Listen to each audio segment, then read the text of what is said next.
Les responsables des partis politiques de l'opposition étaient à Koulouba où ils ont eu des échanges avec le chef de l'État Ibrahim Boubacar Keïta. Des échanges qui ont porté sur la situation de la fièvre hémorragique à virus Ebola, mais pour parler d'Alger et d'autres sujets intéressants à la nation. Nous vous rendons pour parler d'Alger avec le gouvernement et les armées réunis depuis hier. Il s'agira cette fois d'organiser des discussions autour du document de synthèse proposé par la médiation. Sport football, après la qualification au bout du suspense des Aigles à la CAN 2015, Henri Kaferza qui était face à la presse ce matin pour tirer le bilan des éliminatoires et faire des mises au point. Mesdames, Messieurs, merci de rester sur le RTM. Bonsoir et bienvenue à l'information. Nous ouvrons ce journal avec ce communiqué. Le gouvernement de la République du Mali condamne fermement l'attaque terroriste et criminelle perpétrée le mercredi 19 novembre 2014 dans la localité de Bani Bangou ayant causé un mort dans les rangs des forces de défense nigériennes et plusieurs autres blessés. En cette douloureuse circonstance, le gouvernement du Mali adresse ses condoléances les plus attristées au gouvernement frère du Niger. Il formule des vœux de prompt rétablissement aux blessés.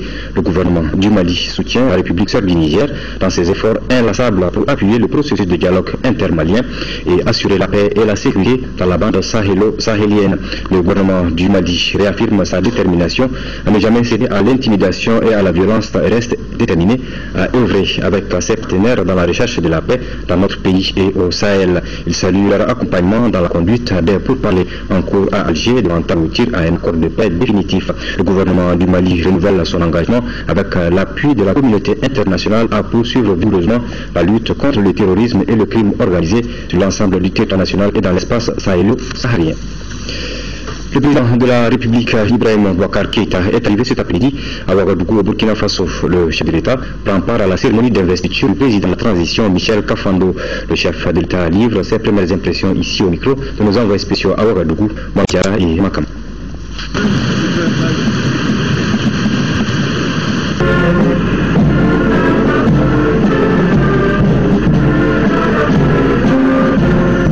Je veux remercier le peuple du Faso. Je veux remercier mon frère Michel Kafando, que je connais effectivement comme vous le dites. Et il est impensable que je ne me souvienne pas assister à son entrée en fonction.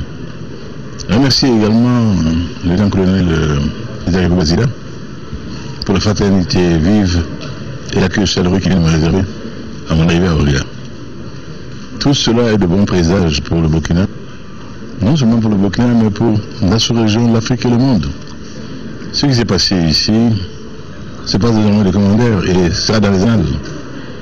Je viens donc dire la fraternité du peuple malien, la vive fraternité du peuple malien, à l'endroit de son peuple frère du Burkina Faso.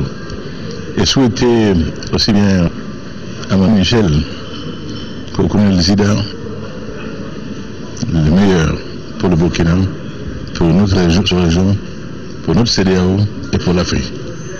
Donc, vive le Burkina, vive le Mali, vive la coopération amicale, fraternelle, solidaire entre nos deux peuples. Activité présidentielle toujours cette fois-ci à Bamako. Le chef de l'État a eu hier après-midi des échanges avec les partis politiques de l'opposition. Au cours de cette rencontre, la situation de la maladie à virus Ebola au Mali, les pourparlers d'Alger et d'autres sujets intéressants à la vie de la nation ont été abordés. Amadou Sankaré. Cette rencontre entre le président de la République et les partis politiques de l'opposition a très vite pris l'allure d'une séance d'interpellation du chef de l'État sur certains sujets d'intérêt national. D'abord, sur la question de la maladie à virus Ebola, certains membres de l'opposition souhaitent que des mesures soient prises au niveau de la frontière guinéenne. Nous, Maliens, on devrait considérer du point de vue sanitaire que pour les Maliens en Guinée, nous on avait proposé qu'il y ait une fermeture temporaire. Comprenez-moi, pour éviter qu'il y ait un troisième cas, un quatrième cas qui nous vienne de la Guinée, pour qu'on puisse mieux contrôler ce qui vient de là-bas et que les postes de contrôle soient un petit peu en dehors du village, je ne sais pas où il est, hein, pour pouvoir être beaucoup plus efficace. Il est en dehors du village. Bon, j'espère, mais il n'a pas été efficace. À chaque fois, les gens sont passés tranquillement. Où les dispositifs n'existent pas, où il va falloir en tout cas les renforcer pour qu'ils soient meilleurs. Ce qui concerne la frontière, ce n'est pas par mimétisme, hein, c'est ma conviction profonde. Et surtout, quand l'OMS nous dit que ce n'est pas d'efficacité certaine avérée, Dès lors, je crois qu'il n'est pas bon de traumatiser des relations fraternelles avec un pays. Et je pense également que l'on peut, jusqu'à preuve du contraire, faire confiance aux mesures qui ont été prises et aux hommes et aux femmes qui sont en charge de les appliquer. Et nous améliorerons au fur et à mesure. Nous sommes pour eux à toutes les critiques. Et Dieu sait qu'on en a eu. Et je peux te dire fraternellement que l'équipe du CDC et NIH ne sont pas complaisants. Le professeur Sow est très efficace, très diligent. Il prend beaucoup de risques. Au cours de ce face-à-face, les partis politiques de l'opposition n'ont pas passé sous silence les résultats issus de la mission du FMI Mali et également de l'audit réalisé par le vérificateur général sur la gestion des finances publiques. Il y a un certain nombre de questions, Monsieur le Président, qui minent aujourd'hui la confiance dont nous avons besoin en notre pays. Je crois qu'il est indispensable, il est souhaitable que vous puissiez éclairer d'abord les dirigeants politiques qui sont ici, mais au-delà l'opinion nationale. Il est souhaitable, Monsieur le Président, que vous preniez la parole pour parler de ces questions-là. Pour quelles raisons un fonds de garantie a été déposé auprès d'une banque de la place pour couvrir les activités de la société Biostar? C'est bon que concernant le besoin avion présidentiel, vous puissiez nous dire combien exactement cet avion a coûté. Parce que comme vous le savez, le rapport du vérificateur général avance un chiffre qui est absolument souvenant. Je ne suis pas à la barre ici aujourd'hui, en face de vous, mon frère, pour en connaître. Et je ne le ferai pas. Je n'ai pas beaucoup parlé de cette histoire d'avion. J'ai le droit, j'ai le devoir, chef de l'État, ainsi averti de faire autrement, j'ai fait autrement. J'ai loué des aéronefs. Cela s'est avéré onéreux. Et le gouvernement m'a dit, Monsieur le Président, il serait plutôt souhaitable que nous en fassions l'acquisition. On me reproche aujourd'hui de n'avoir pas fait d'appel d'offres. J'aimerais bien être informé du cas d'appel d'offres en matière d'avion de commandement, si c'est le cas. J'aimerais bien le savoir. J'aimerais bien le savoir. Je ne sais pas beaucoup de pays qui auraient allègrement ordonné ces audits, qui n'ont souffert d'aucune objection, d'aucun blocage, aucun. La situation au nord de notre pays, avec en ligne de mire le pourparlers d'Alger, a été largement évoquée. Le document est élaboré sur une base qui n'est pas juste. C'est que tout se passe comme si toutes les populations des régions du Nord s'expriment à travers les mouvements armés pour dénoncer une marginalisation, une stigmatisation, un retard de développement. Ce qui est inexact. Les mouvements armés, c'est une partie infime d'une sous-partie de la population du Nord. On n'est pas exempt de faire cette affirmation en préambule et qu'à partir de cela, faire des propositions. Les propositions ne peuvent être mauvaises. Alger n'a de sens qu'autant que nous soyons, nous, là, le Mali, que nous soyons en rang serré, en compréhension commune, de même thème. C'est cela qui m'importe moi. Pourquoi ce n'est pas un exercice factice auquel je me livre avec vous ici aujourd'hui? Et j'ai intérêt à le refaire, je le referai. Ce que nos éléments vont nous rapporter d'Alger, nous en connaîtrons. Et nous opposerons collectivement notre schéma national. Enfin, le chef de l'État a salué ses interlocuteurs pour avoir apporté certains éléments de réflexion par rapport au sujet abordé lors de cette rencontre. Voilà, nous vous proposerons l'intégralité de cette rencontre du chef de l'État avec les partis politiques de l'opposition juste après ce journal. Le gouvernement et les sont réunis à Alger pour nous rendre des palais inclusifs. La séance inaugurale a eu lieu hier en présence de l'ensemble des partis concernés. Cette fois-ci, il s'agira d'organiser des discussions autour du document de synthèse proposé par la médiation et intitulé Éléments pour un accord pour la paix. Particulier de discussions, qu'on revoit les positions antérieures, qu'on les ajuste, qu'on les écorne quelque peu, parce que parfois il faut se faire violence et les positions antérieures pour pouvoir aller vers quelque chose qui est acceptable pour l'ensemble des partis. Acceptable. pour le peuple malien, pour le bien peuple malien, pour la communauté internationale. Pour parler inclusif intermalien à Alger, les séances inaugurales se suivent et se ressemblent dans les moindres détails. 1h30 pour camper le décor, temps au cours duquel représentants des organisations internationales et des pays membres de l'équipe de médiation se succèdent au micro pour rappeler aux Maliens la nécessité d'aller vers une solution négociée aux problèmes qui les opposent. C'est la 4e rencontre du processus d'Alger, celle qui va engager les discussions sur le document de synthèse proposé le mois dernier par la médiation et intitulé « Éléments pour un accord pour la paix et la réconciliation au Mali ».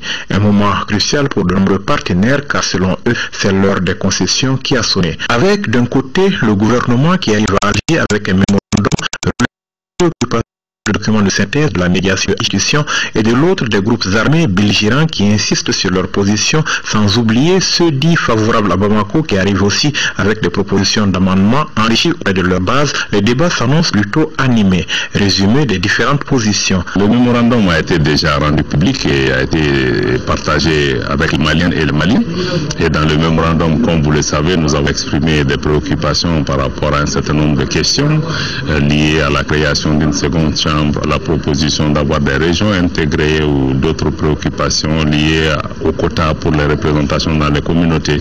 Ce sont des questions sur lesquelles nous voudrions vraiment avoir des échanges francs et avec la médiation et avec les autres parties pour envisager ensemble d'autres solutions qui renforcent l'unité nationale et qui renforcent la cohésion des Maliens, mais qui aussi nous permettent d'aller très rapidement vers un accord. Le document qui a été remis par la médiation, nous avons amendé ce dossier avant de quitter Alger, que nous avons remis à la médiation. Et cette fois-ci, on était parti en profondeur, parce qu'on était dans les 3 régions.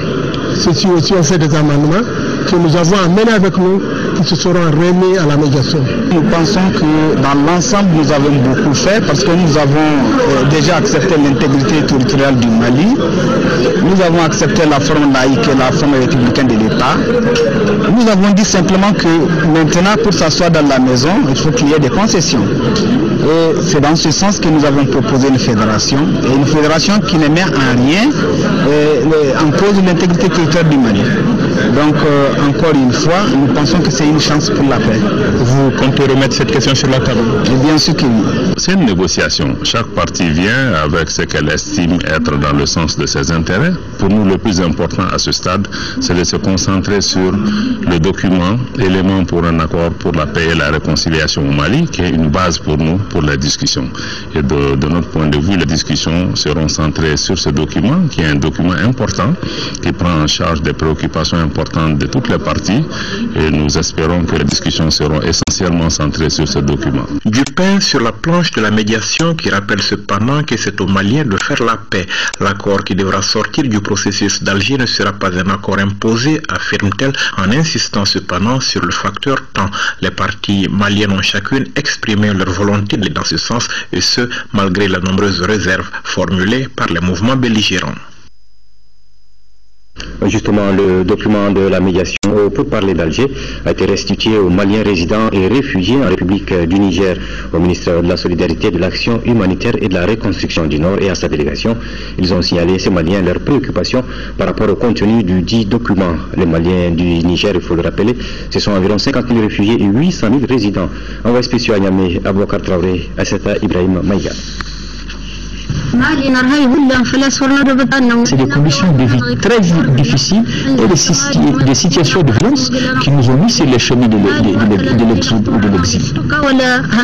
Réconciliation, sécurité, justice, développement, en un mot, paix. Voilà l'aspiration des Maliens partout où ils se trouvent. Nous raisonnons en malien, nous parlons en malien. Et nous pensons que le Mali, il est un et indivisible. Le Mali, je le considère comme le même père et la même mère. Cherchons la solution qui réconcilie le père, la mère, le fils et la fille, parce que c'est la même famille. Touchés par cette démarche des autorités de leur rendre compte sur ce qui se passe à Alger, les Maliens du Niger recommandent, entre autres. Le gouvernement du Mali est notre porte-parole.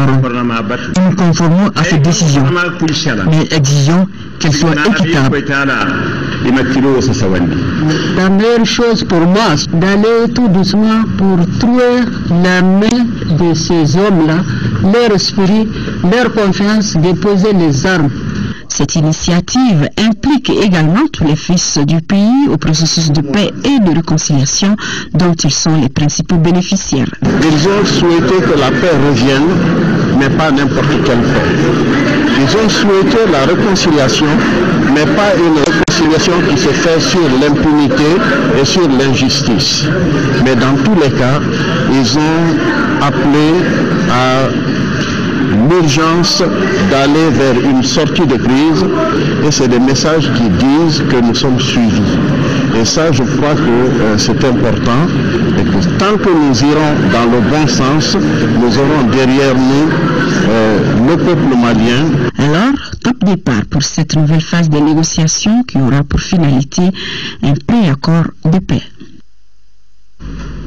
Voilà, nous restons à Niamey avec le ministre Amadou Konaté qui a été reçu en audience par le Premier ministre nigérien Brigitte Rafini. Ils ont ensemble fait le point de l'évolution des pourparlers inclusifs d'Alger.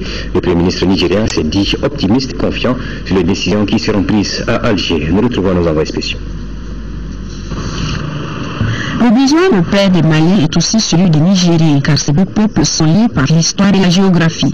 À chaque moment, partout où nous sommes retrouvés, les autorités nigériennes nous ont fait savoir que la crise que connaît le Mali aujourd'hui est une crise pas seulement malienne, c'est une crise nigérienne. Sa bonne solution est un gage de sécurité intérieure et de sécurité nationale pour le Niger. Comme de même corps, il faut une coordination de mouvement pour avancer. À signal le Premier ministre nigérien, les deux pays ont d'autres ennemis communs à combattre. Nous savons que les questions de sécurité et de paix du Mali sont des questions qui relèvent aussi, qui concernent, qui touchent le Niger de très près. C'est pourquoi nous considérons que nous avons un destin commun avec le Mali. Nous devons tous ensemble travailler de manière à ce que nous puissions préserver la paix, nous puissions mettre nos populations à l'abri de tous ces conflits récurrents. Nous souhaitons que ces pourparlers justement puissent aboutir à des accords qui vont nous permettre de connaître une paix définitive, durable en tout cas.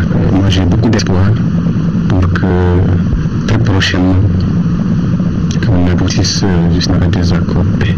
Le vrai conflit que nous devons envisager, c'est celui qui est à entreprendre contre le sous-développement, contre la pauvreté, contre la misère. C'est ça le conflit qui vaut. Mais entre nous, entre populations, entre les différentes communautés, nous devons vivre en paix. Nous partons à présent en Afrique centrale avec le conseil de base des Maliens du Gabon qui a organisé une grande marche de soutien au gouvernement. Une initiative qui vise à préserver l'unité nationale, l'intégrité territoriale et la paix sociale par le pourparler intermalien en cours à Alger. La colonne des marcheurs a été accueillie à la chancellerie du Mali à Libreville par le chargé d'affaires qui a salué cette initiative citoyenne des Maliens vivant au Gabon. Donc le conseil de base des Maliens du Gabon qui a organisé cette grande marche de soutien au gouvernement de la République du Mali. Une initiative qui vise donc à préserver l'unité nationale, l'intégrité territoriale, la paix sociale pendant des pourparlers d'Alger. Le bureau exécutif national de l'Union pour la République au Mali, l'URD, a donc animé une conférence de presse pour donner sa position sur les questions brûlantes dans notre pays, de la fièvre à l'Utibora, en passant à la conciliation nationale, à la sécurité jusqu'à la négociation avec les groupes armés. Voilà ce qu'il dira. Avec ce troisième congrès ordinaire, le bureau exécutif de l'URT donne sa position sur les principales questions d'intérêt national au cours de cette conférence de presse. Il s'agit de l'état des négociations entre le gouvernement et les groupes armés du Nord, la gestion de la fièvre à virus Ebola, la sécurité, la réconciliation nationale, entre autres. Nous avons constaté que tout nous est venu d'Aguilé. Sans rentrer dans les détails de ce qui a été fait, de ce qui devait être fait, nous avons une proposition. Nous proposons que, puisque tout vient de la Guinée pour le Mali, que le gouvernement accepte de fermer les frontières avec la Guinée pendant un mois. Pendant ce mois, il faut renforcer le dispositif. Il faut donner plus de moyens aux médecins, aux personnel de santé pour que nous circonscrivions la maladie le plus tôt possible. Pour Soumaïla Cissé, l'insécurité affecte dangereusement la paix sociale et annihile tout effort de développement. C'est pourquoi la restructuration des forces armées et de sécurité s'impose, a-t-il fait remarquer. Nous proposons que la restructuration des forces armées et de sécurité se fasse enfin. On en parle, on en discute, mais réellement, on passe le marché, ce que vous connaissez, sans que cela change quelque chose de façon fondamentale. Par contre, il y avait une promesse du président que nous encourageons à tenir. C'était la loi de programmation militaire. Je n'ai jamais pensé qu'on allait faire 15 mois à l'Assemblée sans que cette loi, ne serait-ce que le brouillon, nous arrive à l'Assemblée nationale. C'est l'une des priorités, c'est la priorité des priorités. Et je crois que ça aurait permis certainement d'avancer, de savoir quels sont les moyens dont on a besoin et de dégager les crédits financiers pour ce faire et de former les militaires en conséquence. Les parents de l'URD se préoccupent fortement de la situation des réfugiés. Ils estiment que la paix est impréalable à leur retour. Des négociations avec les groupes armés, il en a été question au cours de cette conférence de presse. Les partis de la poignée des mains, tout en remerciant la médiation internationale, considèrent que le document produit comporte des faiblesses. Maintenant, vous me direz qu'est-ce que les groupes armés vont voir tout ça. D'abord, il faut qu'ils s'inscrivent dans les collectivités. Que l'aspect national soit accepté et vu par eux comme par nous, puisque c'est la base même de la discussion. Et ensuite, dernière proposition, on fait une sorte de plan Marshall d'investissement massif en direction des régions les plus défavorisées, en particulier les régions du Nord. Parce que si on suit un chemin comme ça, on a peut-être des chances de sortir de la crise. L'URD se dit inquiet de la détérioration progressive des relations entre l'État et ses partenaires sociaux. Et puis le contenu de ce communiqué avant de poursuivre ce journal, le gouvernement salue la décision responsable du comité syndical de l'ORTM de reporter l'organisation de la nuit Miss ORTM 2014. Cette décision qui résulte de 2 rencontres de travail entre le ministre en charge de la communication dans la soirée du jeudi 20 novembre et la matinée du vendredi 21 novembre démontre que le syndicat a pris la pleine mesure des arguments avancés par le gouvernement et qui concernent le contexte social actuel du Mali. À travers le ministère en charge de la communication, le gouvernement est disposé à accompagner le comité syndical de l'ORTM pour l'organisation de leur soirée dans les meilleures conditions. Le gouvernement invite l'ensemble des travailleurs et des citoyens à rester mobilisés en cette période cruciale pour la paix, la sécurité et la santé dans notre pays. Ouverture à Tombouctou du Forum régional sur le développement économique, une initiative du Conseil régional présidée par le ministre des Industries et la promotion des investissements. Il s'agit pour les organisateurs de promouvoir pendant 3 jours les potentialités naturelles de la région et d'inciter les investisseurs privés à participer à son développement. Reportage de une potentialité naturelle. Que sous instruction du Premier ministre, le Conseil régional est organisé ce forum sur le développement économique. Il s'agit pour nous de faire un état des lieux, présenter les potentialités de la région, les opportunités diverses, en vue d'annoncer des actions d'envergure dans le sens de la relance du développement économique à travers ce forum économique. Les autorités nationales ont salué l'initiative et ont encouragé les élus de la région. Aussi, s'engagent à accompagner le Conseil régional de Tombouctou afin de relever le défi du développement. C'est une rencontre des partenaires avec les collectivités en particulier. Je trouve que ça va à droite ligne de ce que nous attendons des collectivités. Et j'espère que les partenaires écouteront le message que vous venez de donner. Je ne doute pas un seul instant, mesdames et messieurs, que les résolutions qui sont issues de ce forum, aujourd'hui au niveau du pour le plein épanouissement de tout le secteur régional et de la région de Tombouctou en particulier. Je voudrais à cet égard rassurer le Conseil régional de Tombouctou pour toutes les préoccupations qui sont soulevées au cours de nos travaux sur examiner avec la diligence requise par les instances compétences. Vous pouvez d'ores et déjà compter sur la disponibilité du président de la République, chef de l'État, son excellence Ibrahim Boubacar Keïta, pour l'accompagnement de l'ensemble de l'organisation de Mali. Près de 200 délégués venus de l'intérieur de la région et du pays ont préparé cette rencontre qui va durer 3 jours.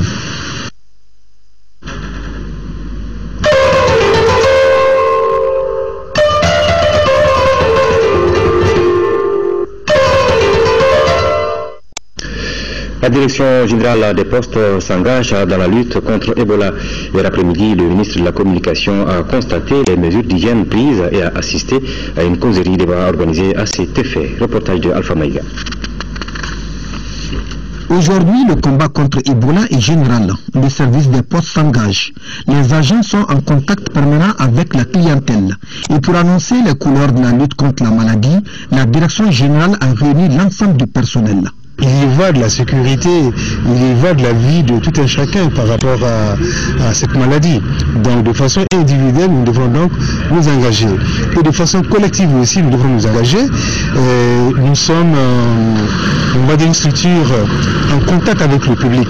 Je pense que si nous arrivons à faire en sorte que dans nos agences, dans nos bureaux de poste, que nous faisons observer des mesures d'hygiène par nos collaborateurs et par nos visiteurs, nous pensons que nous allons contribuer donc à freiner la diffusion de cette maladie.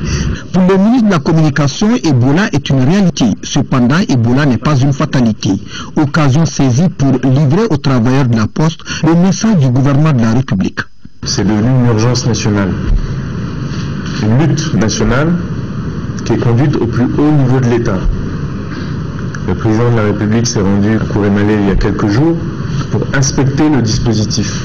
Notre plan a été de limiter le nombre de passages à la frontière et de renforcer de manière rigoureuse, scrupuleuse les contrôles. Auparavant, plus d'une cinquantaine de minutes, le professeur Menta, spécialiste de maladies tropicales à l'hôpital du Plongé, a donné des informations viatiques sur la sale maladie. Une maladie qui, tout de même, a permis à un grand nombre de la population de changer de comportement, à savoir le lavage des mains au savon au moins 3 fois dans la journée. À Koulikoro, la mission d'entraînement de l'Union européenne et UTM s'engage dans la prévention contre la maladie à virus Ebola. Elle vient de doter le centre d'instruction Bouakar Sadassi d'un important dispositif de lavage de mains, de thermomètre thermique et de tentes pour le contrôle de température. Les installations ont été présentées ce matin au commandant du centre et à son staff. Sidou Traoré.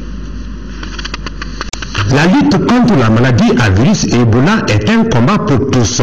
Au centre d'instruction Boubacar Sadassi de Koulikoro, la mission d'entraînement de l'Union européenne et UTM est dans cette logique. Elle a installé à l'entrée du centre un important dispositif d'une tente climatisée pour le contrôle de température et une autre pour les personnes à température dépassant les normes requises. Un dispositif de prévention.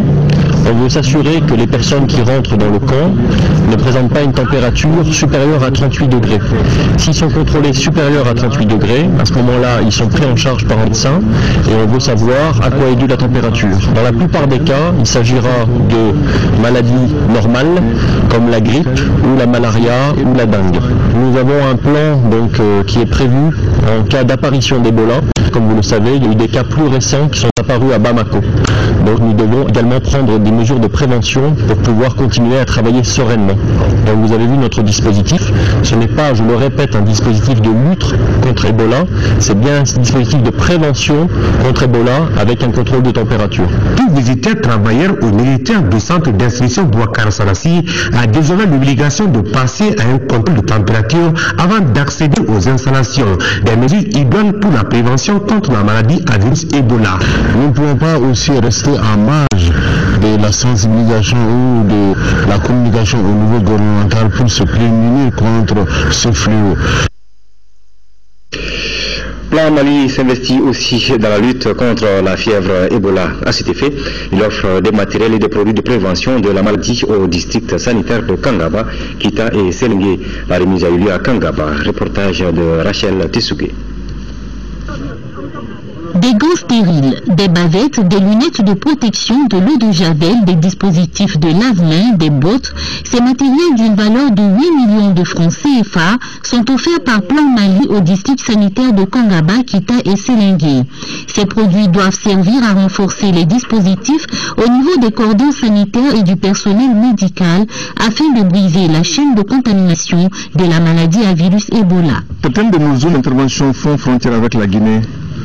En conséquence, ce n'est pas une surprise si Plan Mali est un membre actif dans la riposte contre l'épidémie de la maladie à virus Ebola aux côtés d'autres partenaires et du gouvernement malien. L'humanité a rarement connu un tel fléau. Mais ensemble, nous les vaincrons, Inch'Allah.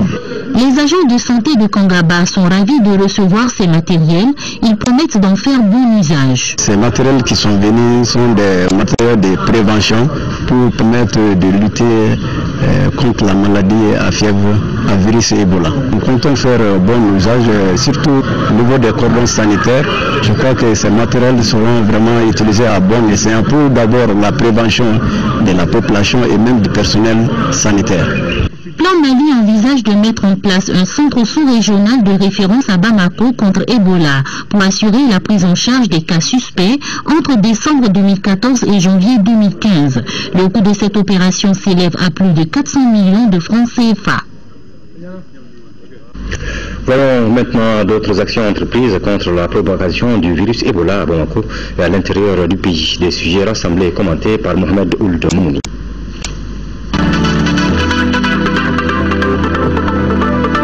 Les mesures de prévention et les modes de transmission de la fièvre hémorragique à virus Ebola, la question était au centre des débats d'une conférence dédiée à la jeunesse ce mardi à Bamako. À travers cet espace, le ministère de la Jeunesse et de la Reconstruction citoyenne entend mettre les jeunes à contribution dans la sensibilisation contre la fièvre Ebola dans notre pays. La commission mobilisation sociale et communication du comité régional de gestion des épidémies a organisé une journée de plaidoyer. Cette initiative visait les opérateurs économiques de la région. Elle a pour objectif d'inciter ces derniers à s'engager dans la lutte contre la maladie à virus Ebola. Dans la région de Mopti, les actions de prévention contre la fièvre hémorragique à virus Ebola s'intensifient. La direction régionale de la santé de Mopti et le gouvernorat viennent d'organiser une réunion d'information et de sensibilisation. La rencontre a regroupé l'ensemble des couches socio-professionnelles. Elle a pour but d'intensifier la communication sur les mesures de prévention contre le virus Ebola. Le centre d'animation pédagogique de Tombouctou s'engage à fond dans la lutte contre l'épidémie du virus Ebola. La structure a choisi les médersa et les écoles coraniques pour dispenser un cours spécial sur la maladie. La sensibilisation a également concerné les talibés pour toucher le maximum d'enfants qui apprennent à lire le Coran. Les autorités régionales et sanitaires de la région de Gao se mobilisent pour la prévention et la riposte contre la maladie à virus Ebola. Le comité régional de lutte contre les épidémies et catastrophes de la 7e région vient de se réunir pour améliorer un plan proposé dans ce sens par la direction régionale de la santé de Gao.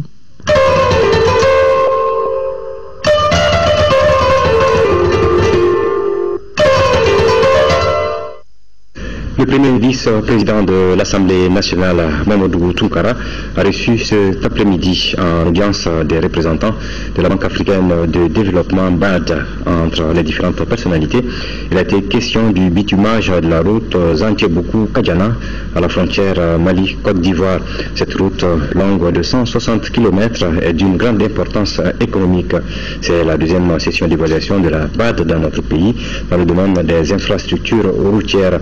La route passe par le cercle de Kolondiba dans la région de Sikasso. Après 2 mandats à la tête de la maison de la presse, Makan Kone et son équipe ont remis les clés au bureau entrant hier jeudi. La passation s'est déroulée en présence du ministre de l'économie numérique, de l'information et de la communication dans les locaux de la maison de la presse. Abdul Karim Kaba. Cette modeste cérémonie marque la passation des clés de la maison de la presse entre le bureau sortant et le bureau entrant. Avant de souhaiter bonne prise de service à la nouvelle équipe, Makan Kone, président sortant, n'a pas manqué de réaffirmer son engagement et sa disponibilité à accompagner la nouvelle équipe. Je suis un homme très géré aujourd'hui, d'abord pour tout ce que j'ai eu à faire ici à la maison de la presse avec mes collègues et tout, et puis d'avoir pu, alhamdoulilah, Dieu merci, passer les témoins, ce qui est important pour moi.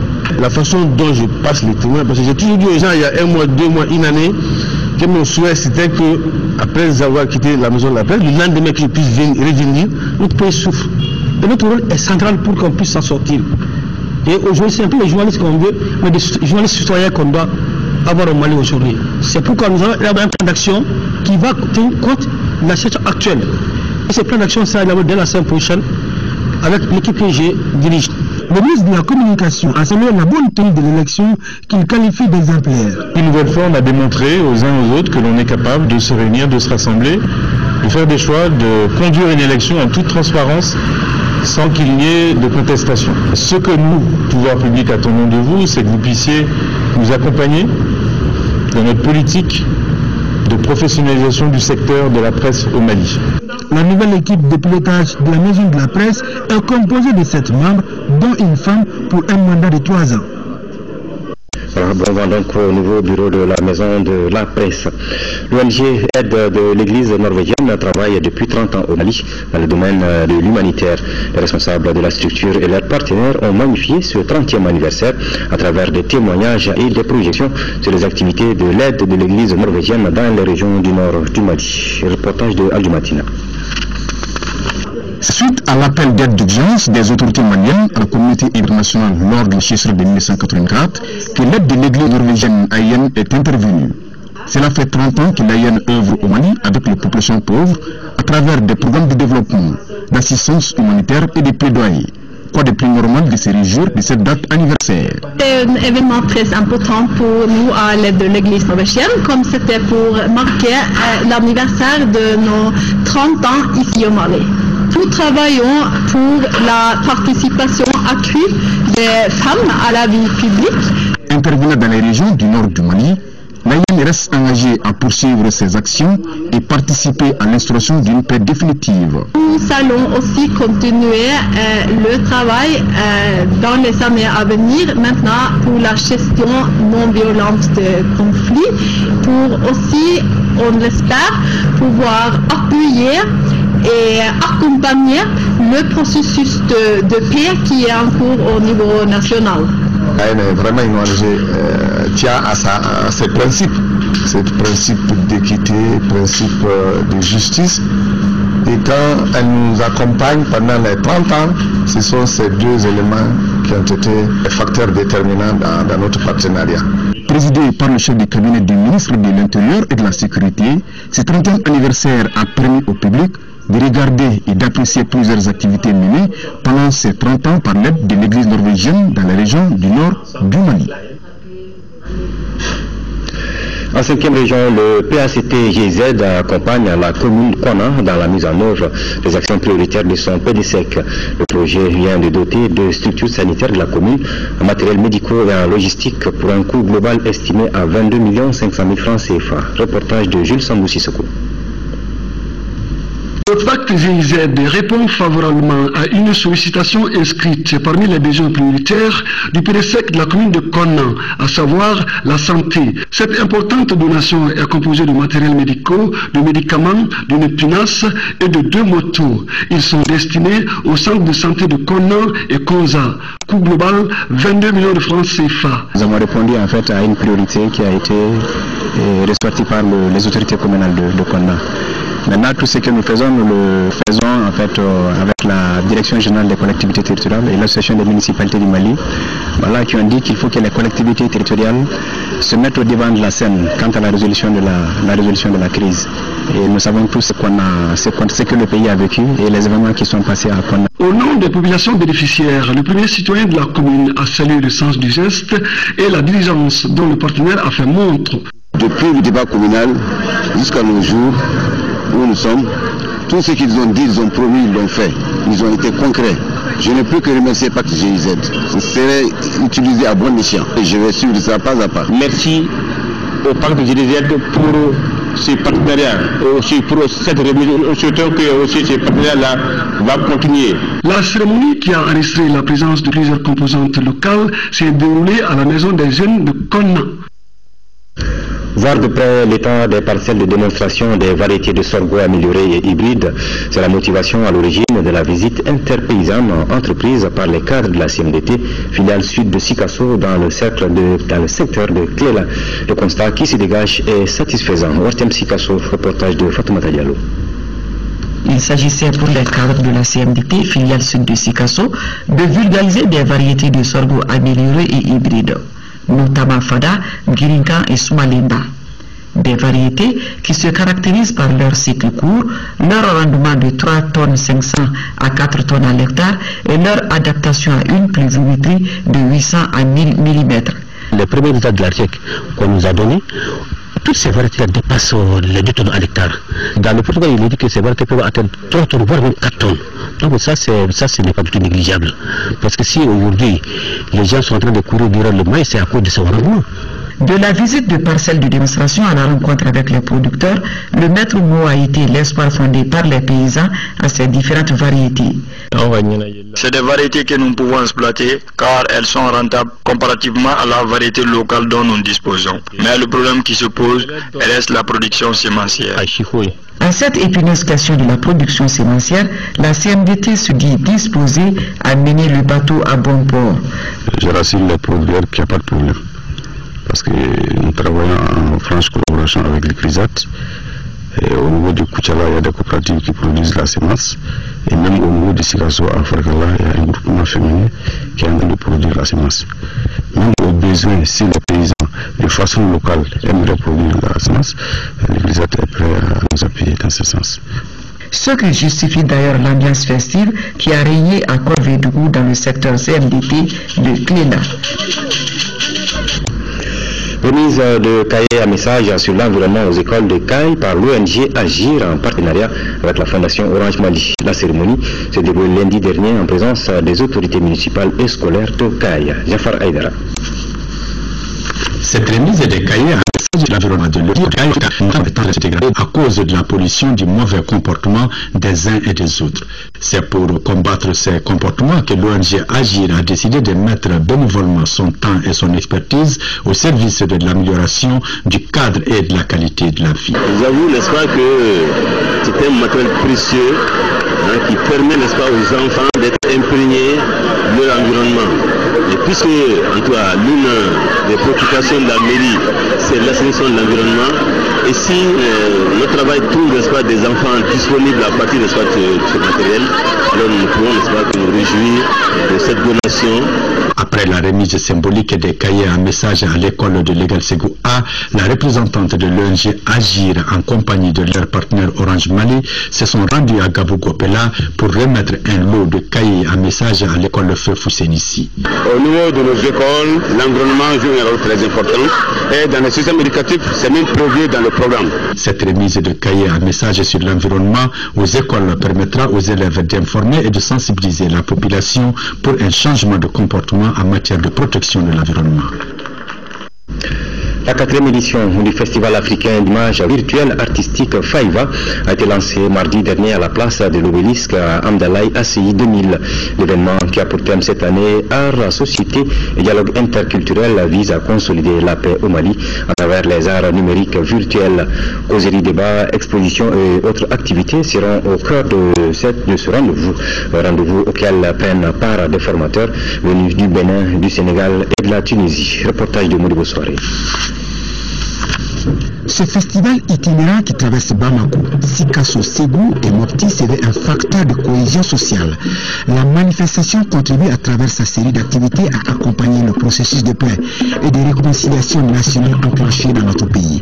Après une dizaine de jours de résidence artistique, 19 plasticiennes ont travaillé sur des créations inédites au cours d'un atelier sur le thème de quoi rêvent les Africaines. Et le concept fédérateur, c'est plonge ton regard en moi, je te ressemble et tu me ressembles. Malgré nos différences, malgré tout, nos rêves se ressemblent. On a tous les mêmes rêves. Tous en rêvent de paix, tous en rêvent d'amour, de justice, de démocratie, de liberté. Les œuvres à travers cette installation ici à la place de l'obélisque sont inspirées du quotidien des créatrices de ce projet culturel qui magnifie l'art contemporain. Là, j'ai invité les artistes à travailler sur leur propre silhouette. Ils ont tracé leur silhouette sur le bois et l'ombre de la silhouette. Et sur ce support, ils ont travaillé, ils ont mis leurs rêves. Chacune d'entre elles se retrouve donc à travers une série de silhouettes conçues individuellement. Je parle un peu du cas des femmes stériles. Les gens se marient et après, soit ils divorcent, soit ils prennent d'autres femmes parce que la femme est stérile, on la méprise. Je trouve que c'est injuste. Ma vidéo parle de la libération de la femme. Sur la vidéo, vous verrez que les femmes viennent une à une pour libérer une autre. C'est pour dire qu'elles se sont battues pour avoir la liberté. En même temps, cette liberté qui est acquise ne doit pas être une source pour perdre nos valeurs culturelles. Je porte en moi et à travers moi le rêve de toutes celles qui ne sont pas présentes physiquement avec nous et qui ont fait leurs vœux au moment où je capte en fait leurs photos. Art, société et dialogue interculturel. C'est le thème central de ce projet qui célèbre la paix dans toutes ses composantes. Une initiative du réseau KIA et le Festival sur le Niger en collaboration avec le Centre Soleil d'Afrique. Une structure qui œuvre pour la valorisation des arts visuels contemporains et l'amélioration des conditions de vie et de travail des jeunes créateurs maliens. Sport football, les Aigles du Mali se sont qualifiés mercredi dernier pour la phase finale de la CAN Guinée équatoriale 2015. Pour tirer le bilan de la campagne, le sélectionneur national Henri Kasperzak était face à la presse ce matin au siège de la FENAFOOT. Ce fut l'occasion pour le technicien franco-polonais de faire aussi des mises au point. C'est la gâteau ici. Le grand oral de Henri Kasperzak, le sélectionneur des Aigles du Mali, l'esprit libéré, entouré de son staff, franchit le portail de la salle de conférence tout heureux. Les Aigles se sont qualifiés pour la CAN Guinée équatoriale 2015. Henri Kasperzak, assurant une mission assignée par la Fédération malienne de football, revient sur le parcours des Aigles du Mali dans ces éliminatoires de la CAN. D'abord, on a une satisfaction par rapport au parcours qu'ils ont fait, même si c'est dans une situation difficile, surtout à la fin de cette compétition, mais l'objectif est atteint. On a travaillé avec beaucoup de solidarité. La phase finale, c'est du 17 janvier au 8 février 2015. Comment l'équipe va-t-elle se préparer? Après les tirages au sort le 3 décembre, on aura plus de renseignements dans quel groupe on se trouve, et à quel moment, à quelle date on joue les premiers matchs de la compétition. Donc certainement, en fonction de là, on va essayer à faire une projection profonde en ce qui concerne les stages aussi, la reprise des stages, où on fait les stages. D'Alger à Addis Abeba, en passant par Blantyre, le technicien franco-polonais remercie la Fédération malienne de football, les plus hautes autorités du pays et tous les acteurs pour leur accompagnement. Les relations entre le sélectionneur national et les journalistes ne sont pas souvent faciles. Henri Kasperzak, d'un ton ferme, n'a pas raté l'occasion de régler ses comptes avec certains confrères. Et puis c'est quelques communiqués dans le cadre de la centralisation des résultats à l'occasion du second tour de l'élection législative partielle dans la circonscription électorale de Yorosso, scrutin du 23 novembre 2014. Le ministre de l'Intérieur et de la Sécurité est convié donc en réunion le dimanche 23 novembre 2014 à 20h dans la salle de conférence du département les mandataires des candidats en lice. Le ministre s'est compté sur la bonne compréhension de tous. Et puis après ce journal, vous pouvez donc suivre les messages de fin de campagne des deux candidats en lice pour le deuxième tour de l'élection législative partielle de Yorosso. Il s'agit des candidats de l'ADEMA, PAIJ et de l'URD.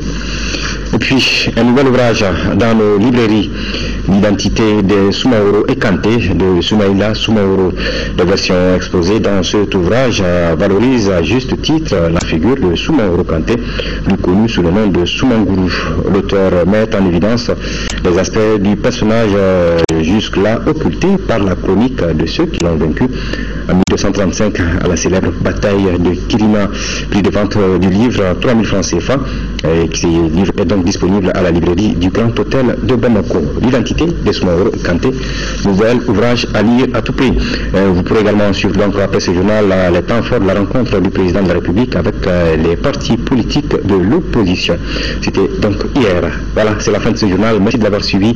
Bonne suite des programmes sur votre télévision nationale et bonsoir.